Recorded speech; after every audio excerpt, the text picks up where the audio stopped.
Hello everyone and welcome to Phytobloom channel.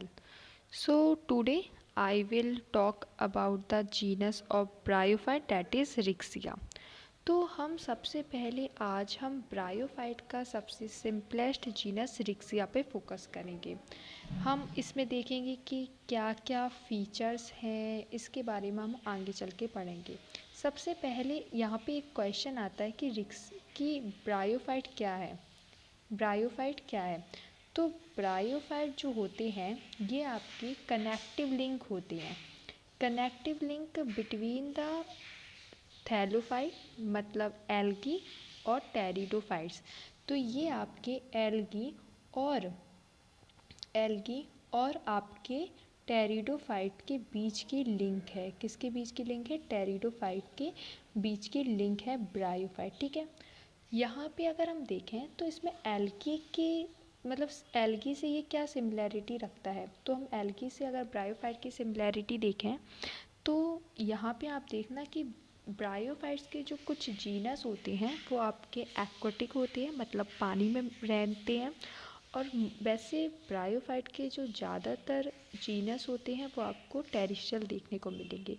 कुछ ही genus हैं जो कि एक्वाटिक आप होते हैं। अगर हम देखें एल्गी से सिमिलैरिटी, बहुत ही कैरेक्टरिस्टिक सिमिलैरिटी क्या होती है, इनमें वाटर की रिक्वायरमेंट होती है for a fertilisation.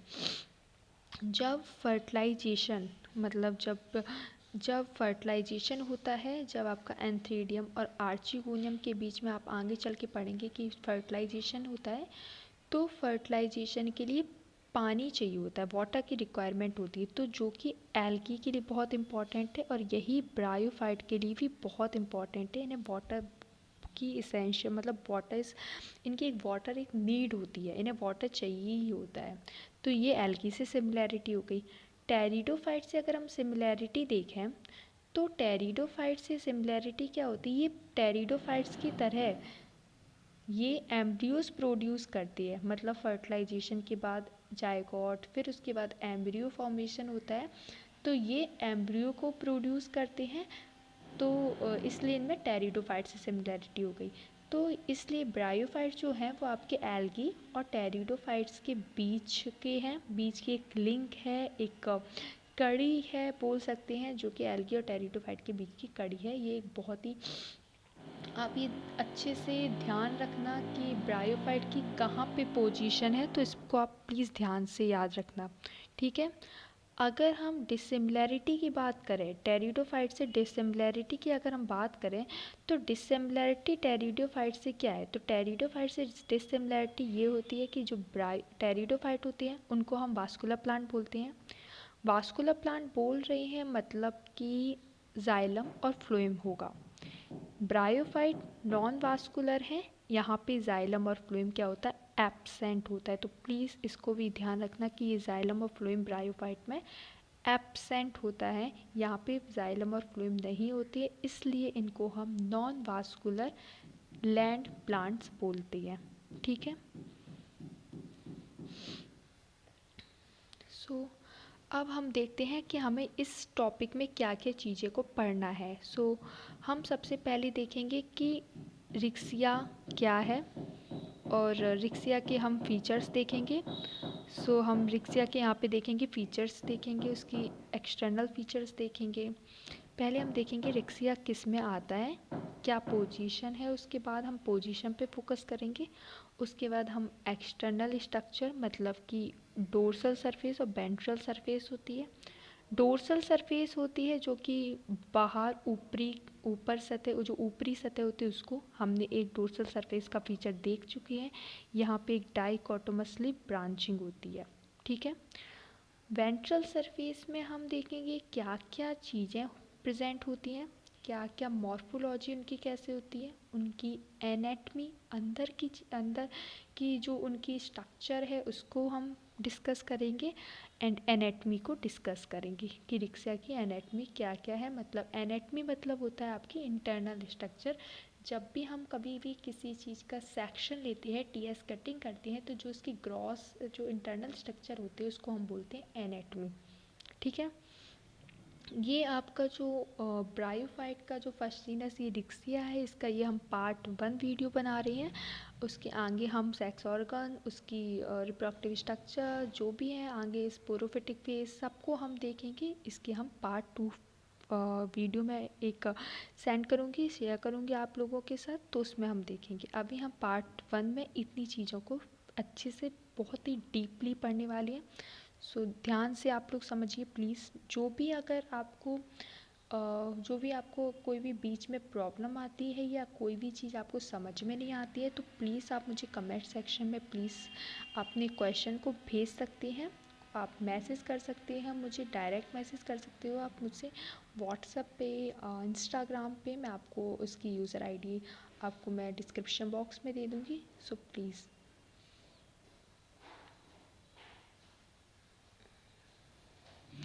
Systematic position of Riccia. So systematic position of Riccia में सबसे पहले division Bryophyta, class Hepaticopsida, order Marchantiales, family Ricciaceae और जीनस रिक्सिया। सो जो डिवीज़न है वो आपका ब्रायोफाइट है, जिसके बारे में हम पहले डिस्कस कर चुके हैं। इसके बारे में हमने पहले बता चुके हैं कि ब्रायोफाइट है डिवीज़न आपका, ये आपको ध्यान रखना है। अभी हम ब्रायोफाइट को पढ़ रहे हैं, तो जितने भी अब आगे जीनस आएंगे वो अभी सारे ब्रायोफाइट को ही मैं डिस्कस करने वाली हूँ। तो प्लीज़ डिवीज़न तो नॉर्मली याद रखना, ब्रायोफाइट है, ठीक है। क्लास क्लास आप एक बात याद रखना, क्लास जो है यहाँ पे आप देखना, ब्रायोफाइट में 3 क्लास हैं बेसिकली। हिपैटिकॉप्सिडा है आपका, दूसरा एंथोसेरोटॉप्सिडा और तीसरा आपको ब्रायोप्सिडा। तो हम अभी हिपैटिकॉप्सिडा पे फोकस करेंगे। तो अब हम सभी अभी जितने भी होंगे हम उसको हिपैटिकॉप्सिडा में अभी देखने वाले हैं। जितने भी हिपैटिकॉप्सिडा की जीनस होंगे उस पे हम पहले डिस्कस करेंगे, ठीक है। उसके बाद हम बाकी के क्लासेस में आएंगे। ऑर्डर है मार्केंसियल्स है ऑर्डर अगर हम देखें मार्केंसियल्स है, और फैमिली रिक्सिएसी, जीनस रिक्सिया, जिसको अभी हम पढ़ने वाली हैं, ठीक है। इसका कुछ ज़्यादा इतना बहुत ही क्लासिफिकेशन डिफ़िकल्ट नहीं है, बहुत ही सिंपल है, क्योंकि आपको आगे बहुत ही कठिन क्लासिफिकेशन अभी पढ़नी है। सो ये आपके बहुत ही नॉर्मल और बहुत ही सिंपल सा क्लासिफिकेशन है, ठीक है। अगर आपको इसकी ट्रिक चाहिए लर्न करने की, तो मैं आपको वो भी सेंड कर दूँगी, ओके। सो अभी हम देखते हैं एक्सटर्नल फीचर्स के बारे में। अब हम देखते हैं, तो एक्सटर्नल फीचर की अगर हम बात करें, तो यहाँ पे आप देखना कि यहाँ पे ये इसकी जो है ये गैमेटोफिटिक प्लांट बॉडी है। एक मिनट मैं कलर ले लेती हूँ कोई।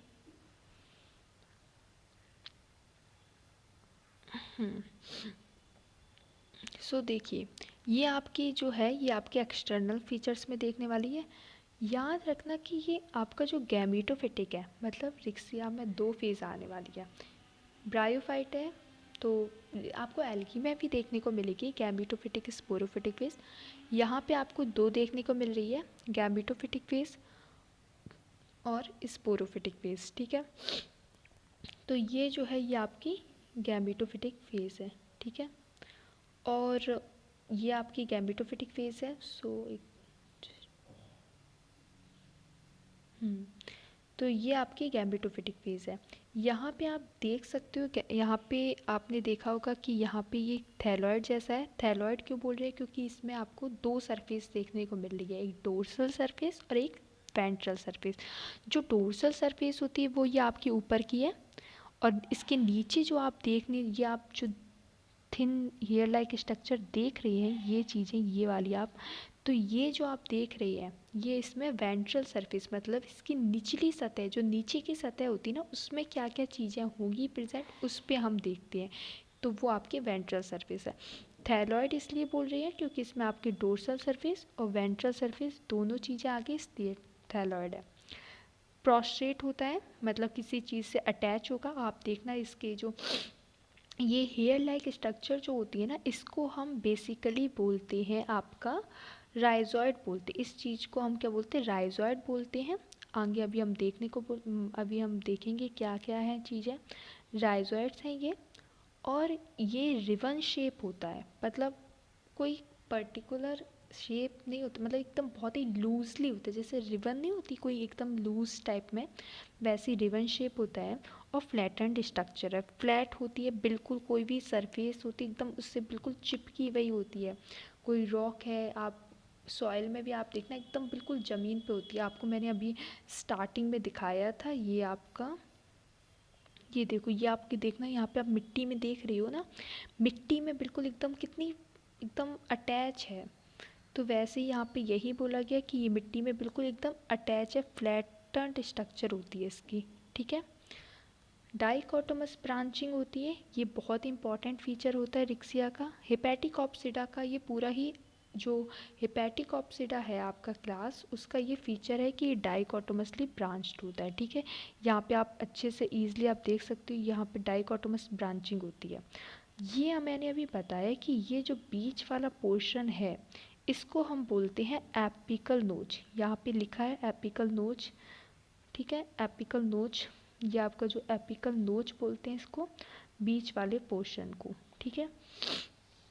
याद रखना कि जो क्लास हेपेटिक ऑप्सिडा है, यहाँ पे मिडरिव एब्सेंट होती है, मिडरिव नहीं है, ये आपकी जो बीच में, यहाँ से आप देखना ये बीच में लाइन जाती है, ये आपकी मिडरिव नहीं होती, ये आपकी जो है ये मिडरिव नहीं है। ये जो मिडरिव नहीं है तो इसको हम क्या बोलेंगे, ये एक तरह का मीडियन लॉन्गिट्यूडिनल फरो है, मतलब एक, आपने रिजेस और फरो देखे होंगे, रिजेस जो थोड़ा सा ऊपर उठा हुआ पोर्शन, ठीक है, और जो आपका फरो होता है वो थोड़ा सा सप्रेस वाला होता है एकदम। तो ये एक मीडियम लॉन्गिट्यूडनल फरो होता है, ये मिडरिव नहीं है, मिडरिव एब्सेंट होती है। मिडरिव मतलब उसको बोलते हैं जो बीच में एकदम एकदम बीच में बिल्कुल बहुत टाइट सी मतलब ऐसे लाइन जाती है, बहुत ही एकदम थिक सी होती है, लेकिन ये मिडरिव नहीं है, ठीक है। यहाँ पे अगर हम देखें रिक्सिया की, मैंने बोला है कि ब्रायोफाइट्स की जो मोस्टली स्पीसीज़ होती हैं वो टेरेस्ट्रियल होती है, मतलब लैंड में आपको देखने को मिलेगी। कुछ स्पीसीज़ हैं रिक्सिया की जो कि आपकी एक्वाटिक होती है, फॉर एग्जांपल रिक्सिया फ्लूटेंस। तो ये आपकी जो रिक्सिया फ्लूटेंस है, ये रिक्सिया फ्लूटेंस आप देखना, ये आपकी एक्वाटिक स्पीसीज़ होती है, ये आपकी एक्वाटिक स्पीसीज़ है। यहाँ पे आप देखना कि इसमें देखो, यहाँ पे क्लियर डाइकॉटमी होती है, क्लियर और यहाँ पे क्या डिफरेंस है, देखो यहाँ पे आप थोड़ा सा देख सकते हो, ऐसे हल्का हल्का हो रहा है, थोड़ा ऐसे ऐसे करके जा रहा है, ठीक है। यहाँ पे यहाँ पे बहुत अच्छे से आपको क्लियर डाइकॉटमी देखने को मिलती है कि पहली वाली ब्रांच थी, फिर ऐसे, फिर उससे भी निकल आई, ऐसे करके आपकी क्लियर डाइकॉटमी देखने को मिल रही है यहाँ पे, ठीक है। तो यहाँ पे रिक्सिया फ्लूइटेंस है, FLUITANS। याद रखना, बहुत ही एग्ज़ाम में पूछा जाता है कि विच एक्वाटिक स्पीसीज़ ऑफ रिक्सिया, मतलब कौन सी एक्वाटिक स्पीसीज़ होती है रिक्सिया की, तो आपकी रिक्सिया फ्लूइटेंस होती है, ठीक है। एकदम क्लियर डाइकॉटमी देखने को मिलती है। इसके फीचर्स मैं आपको बाद में एक अलग स्लाइड में बताऊंगी, ठीक है। तो क्योंकि बहुत इंपॉर्टेंट है रिक्सिया फ्लूटेंस, ज़्यादातर क्वेश्चन इससे भी आते हैं, ठीक है। अब मैं देखती हूँ नेक्स्ट स्लाइड में। हाँ, सो अभी मैंने बताई, आप देखो इस डायग्राम में आप देख सकते हो कि ये देखो यहाँ पे आपका दिख रहा है, ये आपका एपिकल नोच है, ठीक है। ये एपिकल नोच है, ये देखो मैंने बताया ये मिडरिव नहीं है, क्योंकि मिडरिव जो होती है वो बहुत ही डार्क थिक सी होती है। और यहाँ पे ये आपका मीडियम लॉन्गिट्यूडनल फरो है, फरो मतलब थोड़ा सा सप्रेशन सा होगा, ठीक है। यहाँ पे मैंने अब बता दिया, अब मैंने बताया कि जो गैमेटोफिटिक प्लांट, क्योंकि हम अभी रिक्सिया की गैमेटोफिटिक स्टेज पढ़ रहे हैं, गैमेटोफिटिक प्लांट बॉडी पे फोकस कर रहे हैं। तो ये गैमेटोफिटिक प्लांट बॉडी में दो चीज़ें होती हैं, एक डोर्सल सरफेस होती है, एक आपकी वेंट्रल सरफेस होती है, ठीक है। अब डोर्सल सरफेस है, वेंट्रल सरफेस है। डोर्सल सरफेस के दो फीचर याद रखना प्लीज़, ठीक है। क्या क्या याद रखना है आपको डोर्सल सरफेस में? एक तो डोर्सल सरफेस में आप देखना कि एक तो आपको एपिकल नोच देखने को मिल रही है, मीडियन लॉन्गिट्यूडनल फरो देखने को मिलता है, और यहाँ पे आप देखना सेक्स ऑर्गन्स भी होंगे, वो भी डोर्सल सरफेस में ही आपको प्रेजेंट होंगे, ठीक है। और आपको देखो हाँ, सेक्स ऑर्गन जो भी होंगे वो सारे आपको डोर्सल सरफेस में देखने को मिलेंगे, ठीक है। फिर वेंट्रल सरफेस की अगर हम बात करें तो वेंट्रल सरफेस में क्या क्या चीज़ें हैं, तो वेंट्रल सरफेस में क्या है उसकी मतलब निचली सतह में क्या क्या रिक्सिया के प्रेजेंट होता है, तो आप देखना राइजॉइड है, ये आपकी जो ये हेयर लाइक स्ट्रक्चर दिख रही है इसको हम राइजॉइड्स बोलते हैं, और स्केल्स होती है। ये जो स्केल्स जो है ये आपके मार्जिन पे स्केल है, ये जो स्केल है ना ये आपके मार्जिन में स्केल प्रेजेंट होती है, और जो स्केल होती है वो मल्टी सेलुलर, मतलब कि बहुत सारी सेल्स मिलकर स्केल बनाती हैं, और ये आपको वॉयलेट कलर की देखने को मतलब बैगनी कलर की आपको देखने को मिलेगी, जो कि वन सेल्ड थिक होती है, ठीक है। डोर्सल सरफेस पे हम देख रहे हैं, अभी मैंने बताया है कि डोर्सल सरफेस जो है आपको अब तक याद हो गया होगा कि डोर्सल सरफेस में क्या क्या चीज़ें हैं, एपिकल नोच है, डाइकॉटमी देखने को मिल रही है, यहाँ पे ये जो मिडरिव है ये कई कई जगहों पे मिडरिव लिखा है लेकिन इसको हम मिडरिव नहीं बोलेंगे क्योंकि आपको हेपेटिक ऑप्सिडा में मिडरिव एब्सेंट होती है, ये आपका एकदम क्लियर लॉन्गिट्यूडनल डाइकॉटमी होती है, इसको हम क्लियर डाइकॉटमी देखते हैं। यहाँ पे आप देख रहे हो इसका वेंट्रल सरफेस है, ये आपका डोर्सल सरफेस का, ये आपका वेंट्रल सरफेस है, वेंट्रल सरफेस में आप देखना ये आपका वेंट्रल सरफेस का है, वेंट्रल सरफेस का जो है इसमें स्केल है, राइजॉइड्स है, ये चीज़ें हैं, ठीक है। मैंने बताया आपको डोर्सल सरफेस में sex organ are also present on this surface, ठीक है। अब हम वेंट्रल सरफेस की बात करें तो वेंट्रल सरफेस में क्या क्या चीज़ें हैं उस पर हम देखते क्या क्या है, ठीक है। वेंट्रल सरफेस में क्या क्या है उस पर देखते हैं। सो वेंट्रल सरफेस में हमने बताया कि स्केल और राइजॉइड्स प्रेजेंट होते हैं, ठीक है। स्केल देखो मैंने अभी आपको बताया कि जो स्केल है ये मल्टी सेलुलर बहुत सारी सेल की बनी है, अगर सिंगल सेल की बनती तो हम बोलते यूनिसेलुलर, लेकिन बहुत सारी सेल की बनी है इसलिए हम इसको बोलेंगे मल्टी सेलुलर। तो रिक्सिया की जो स्केल होती है एक तो मल्टी सेलुलर है, वॉयलेट कलर की होती है, और वन सेल्ड थिक मतलब बहुत ही एक सेल थिक है फिर आगे थिन फिर ऐसे करके आपकी वन सेल्ड थिक होती है, ठीक है। तो तीन स्केल के फीचर हो गए, एक multi cellular, one sailed thick और वॉयलेट कलर, ठीक है। अब अगर हम राइजॉइड देखें तो राइजॉइड जो होते हैं वो उसमें दो टाइप के होते हैं, कितने टाइप के होते हैं राइजॉइड? दो टाइप के होते हैं, एक तो स्मूथ वॉल राइजर्ड्स होते हैं, एक ट्यूबरकुलेटेड राइजर्ड्स होते हैं। अब ये क्या चीज़ है स्मूथ वॉल राइजर्ड और ट्यूबरकुलेटेड राइजर्ड्स? सुनिए, तो जो स्मूथ वॉल राइजर्ड्स होते हैं वो बहुत ही मान लो आपके ऐसे हैं, बिल्कुल ऐसे ऐसे करके आप देखना ये स्मूथ वॉल राइजॉइड है, ठीक है। और ट्यूबरकुलेटेड राइजॉइड की अगर हम बात करें तो ट्यूबरकुलेटेड राइजॉइड में क्या होता है कि यहाँ पे आप देखना कि यहाँ पे एकदम आपको क्या देखना जो इसकी इनर मेम्ब्रेन होती है, इसकी ट्यूबरकुलेटेड राइजॉइड की जो इनर मेम्ब्रेन होती है इसमें आपको प्रोजेक्शन देखने को मिलेंगे, क्या देखने को मिलेंगे ये प्रोजेक्शन, यहाँ पे आप देखिए यहाँ पे आप देखना ऐसे ऐसे करके प्रोजेक्शन देखने को मिल रहा है, इसकी इनर मेम्ब्रेन में आप देखना ऐसे प्रोजेक्शन देखने को मिलते हैं ट्यूबरकुलेटेड राइजॉइड में, आपको मतलब इनर मेम्ब्रेन जो होती है इसमें आपको प्रोजेक्शन देखने को मिलेंगे। और जो स्मूथ वॉल राइजॉइड होती है वहाँ पे कोई भी प्रोजेक्शन देखने को नहीं मिलती है, वहाँ पे एकदम बिल्कुल सिंपल है। ये देखिए आप इसका स्मूथ वॉल राइजॉइड है, ये आपका ट्यूबरकुलेटेड ग्रीन वाला आपका ट्यूबरकुलेटेड राइजॉइड है, यहाँ पे आप देख सकते हो कि इनर मेम्ब्रेन से पैग लाइक प्रोजेक्शंस निकल रहे हैं, ठीक है। और यहाँ पे स्मूथ वॉल, तो दो तरीके से रिक्सिया में आपको दो तरीके के राइजॉइड देखने को मिलेंगे, कहाँ पे देखने को मिलेंगे? वेंट्रल सरफेस में देखने को मिलेंगे। कौन कौन से वो दो टाइप है, एक स्मूथ वॉल राइजॉइड है, एक आपका ट्यूबरकुलेटेड राइजॉइड्स है, ठीक है। स्मूथ वॉल्ड कोई भी प्रोजेक्शन नहीं होगा, ट्यूबरकुलेटेड की जो इनर मेम्ब्रेन होती है उसे पैग लाइक प्रोजेक्शंस देखने को मिलती हैं, ठीक है।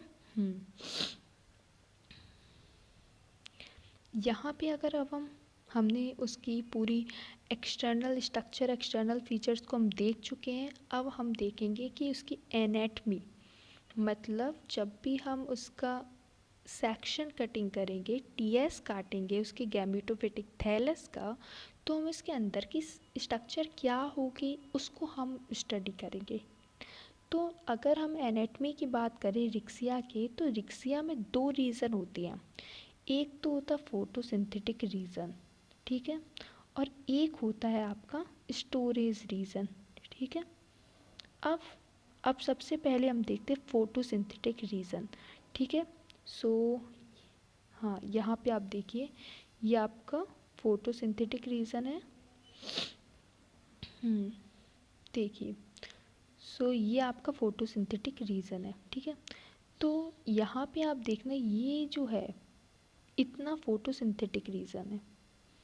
फोटोसिंथेटिक रीज़न क्यों बोल रहे हैं? क्योंकि यहाँ की जो ऊपर वाली सेल्स हैं इनमें क्लोरोप्लास्ट प्रेजेंट है, ठीक है। अब क्लोरोप्लास्ट है तो वहाँ पे मतलब ये सेल्स जो हैं वो फोटोसिंथेसिस प्रोसेस करेंगी, मतलब कि फूड बनाएंगी। जब ये फूड बना रही है फोटोसिंथेसिस प्रोसेस के थ्रू, तो इसलिए इनको हम बोल रहे हैं फोटोसिंथेटिक सेल्स, फोटोसिंथेटिक रीज़न या एसिमिलेटरी रीज़न भी हम इसे बोलते हैं, ठीक है। अगर हम देखें तो ये आपकी जो ऊपर की सरफेस है, ये जो ऊपर एक गई है लेयर, ये वाली, जहाँ पे बिल्कुल भी कुछ, ये वाली आप सेल देख रही, ये वाली, तो इन सेल में कुछ है नहीं, मतलब यहाँ पे क्लोरोप्लास्ट एब्सेंट होता है। ये आपकी एपिडर्मिस है। अगर ऊपर की है तो हम इसको अपर एपिडर्मिस बोलेंगे, नीचे की है तो इसको हम लोअर एपिडर्मिस बोलेंगे, ठीक है। ये लोअर एपिडर्मिस है, ठीक है। यहाँ पे बीच बीच में आप देखना एयर पोर देखने को मिल रही है। एयर पोर मतलब यहाँ से क्या होता है, एयर जाती है, एयर का यहाँ पे एक्सचेंज होता है, एयर पोर है। एयर पोर को हम एयर चैम्बर भी बोलते हैं। ये आपकी पूरा डोर्सल सरफेस का व्यू हो रहा है आपका। यहाँ पे आप देखना, ये आपका स्टोरेज रीजन है। स्टोरेज रीजन में क्या स्टोर होता होगा? तो स्टोरेज रीजन में जो है वो आपका स्टार्च होता है। क्या होता है? स्टार्च। तो स्टोरेज रीजन में आपका स्टार्च स्टोर होगा, फूड है, फोटोसिंथेसिस में जो भी फूड बना वो आपका स्टोरेज रीजन में क्या होगा, आपका स्टोर हो जाएगा, ठीक है। यहाँ पे आपका सारे स्टोर हो जाएगा। इसमें हमने बताया लोअर एपिडर्मिस है। लोअर एपिडर्मिस के नीचे आप देखना वेंट्रल सरफेस पे क्या होता है, वेंट्रल सरफेस पे राइजोइड्स निकल रही है। आपकी ये हेयर लाइक स्ट्रक्चर अभी मैंने बताया कि ये आपके राइजोइड्स हैं। और ये जो राइजोइड्स हैं ये आपके दो टाइप के हो सकते हैं, या तो ये आपके ट्यूबरकुलेटेड राइजोइड्स होंगे या तो आपके स्मूथ वॉल्ड राइजोइड्स होंगे, ठीक है। तो ये आपके दो तरीके के राइजोइड्स होते हैं, smooth walled rhizoid, tuberculated rhizoids. Smooth walled जैसे ये आप देख सकते हो बीच में ये स्मूथ वॉल्ड है, ये आपके बीच बीच में ट्यूबरकुलेटेड राइजोइड्स हैं। तो ये मैंने इंटरनल स्ट्रक्चर के बारे में आपको बता दिया है। फिर यहाँ पे मैंने यही लिखा है कि जो आपका फोटोसिंथेटिक रीज़न होता है वो आपका अपर, मतलब ये आपका फोटोसिंथेटिक रीज़न जो है वो आपका अपर सरफेस पे प्रेजेंट होगा। और यहाँ पे एपिडर्मिस होती है, मैनी एयर पोर्स होते हैं, वर्टिकल रोज होती हैं, जिसमें आप देखना ये जो फोटोसिंथेटिक रीज़न होता है, यहाँ की जो सेल्स होती हैं वो आपके वर्टिकली रोज में प्रेजेंट होती है। इनमें डिस्क्वाइड क्लोरोप्लास्ट प्रेजेंट होता है, ठीक है। फिर स्टोरेज रीज़न में भी मैंने बता दी, यहाँ पे ये एक डायग्राम दिया गया है, बहुत ही सिंपल टाइप का है। यहाँ पे सिर्फ आउटलाइन वाला डायग्राम है, ऐसा कोई, आप दोनों तरीके का बना सकते हो आप अपने एग्ज़ाम में, तो फिर कोई ऐसा इशू नहीं है। सो अगर आपका एनेटमी वाला है तो प्लीज़ आप, मतलब ये लास्ट वाला जो मैंने अभी लास्ट स्लाइड में दिखाया था वो वाला डायग्राम प्लीज़ बनाइए। ये वाला एक लाइनिंग वाले डायग्राम है। सो यहाँ पे आप देख सकते हो ये ऊपर बहुत ही सिंपल दिखाया गया, इतना फोटोसिंथेटिक रीज़न है, नीचे वाला स्टोरेज रीज़न है, दो टाइप के राइजोइड्स हैं, ऊपर एयर चैम्बर, एयर पोर है, ठीक है आपका। और ये आपका जो यहाँ पे मैंने बताया कि ये जो स्टोरेज रीज़न होता है ये आपका लोअर सरफेस पे प्रेजेंट होगा। यहाँ की सेल्स कलरलेस होती हैं, कोई भी ऐसा कुछ कलर डार्क नहीं होता, क्योंकि ये स्टोर करता है। स्टोर किसको करता है? स्टार्च को स्टोर करता है। यहाँ पे इंटरसेलुलर स्पेस नहीं होते। अब इंटरसेलुलर स्पेस कैसे? जैसे मान लो ये आपकी सेल है, ठीक है। यहाँ पे अगर सेल बहुत ही टाइटली पैक्ड होती है, बीच में कोई भी गैप नहीं होता है, तो ये आपकी टाइटली पैक्ड होती है स्टोरेज रीजन की सेल्स। और ये आपकी इंटरसेलुलर स्पेस, कहीं पे भी बीच में आप देखना कोई भी गैप नहीं होता है, कोई भी गैप नहीं होता है, ठीक है। एकदम टाइटली पैक्ड होती हैं। बस यही थी मेरी इतनी रिक्सिया का ये आपका पार्ट 1 था। पार्ट 2 मैं आपको एक सेकंड वीडियो दूंगी, इसकी पार्ट 2 की रिक्सिया की वीडियो बनाऊंगी तो उसमें। और ये जो मैं पीपीटी है ये मैं आपको डिस्क्रिप्शन बॉक्स में बाद में सेंड कर दूंगी जब रिक्सिया जीनस पूरा कंप्लीट हो जाएगा। सो प्लीज़ अगर आपको मेरी पसंद आई है वीडियो तो please like share and subscribe and thanks for watching.